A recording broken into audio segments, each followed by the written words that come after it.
fefy olona ny fampisehoana maimaim-poana natolotry ny antoko-pihira fefy feon'ny fifoazana izay natao teny amin'ny lapan'ny kolontsaina sy ny fanatanjahantena Mahamasina ny sabotsy lasa teo. Raha tsy hivana dia atao amin'ny FJKM Mandravoangy fivavahana no ny antombohan'ity antoko-pihira ity saingy ny volana Novambra 3 sy 2000 no nifindrany tao amin'ny FPVM Antaninandro Ampandrana. Efa mahatratra 700 ireo mpihira ao anatiny, izy rehetra izay niarana nanga-peo niaraka tamin'ireo pasitera sy mpijery tonga marobe teny an-toerana tamin'ny sabotsy. Afa-po ireo nitarika ity fampisehoana ity. Ny mpiarakara aloha zany tena afa-po raha ohatra ka ny tena maro tena hoe 80% zany ny tena hoe fifaliana tena hoe ny fahapo tamin'ity satria dia hita fa indrindra sy ny lamina le izy.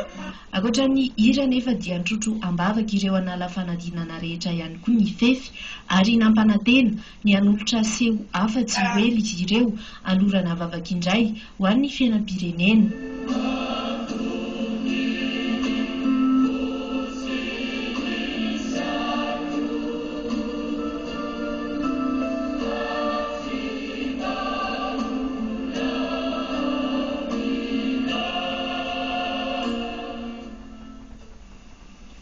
Meloha tena ifandozana dia atolotra nareo indray ny mety toetry ny alina sy ny toetry ny andro amin'izao ora tena tia zao dia mahatratra 12 degré Celsius ny hafanana, idina 10 izany raha mpitso maraindraina amin'ny 5 ora maraina eo amin'ny 9 ora sy 20 minitra no iposaka ny masoandro na iposaka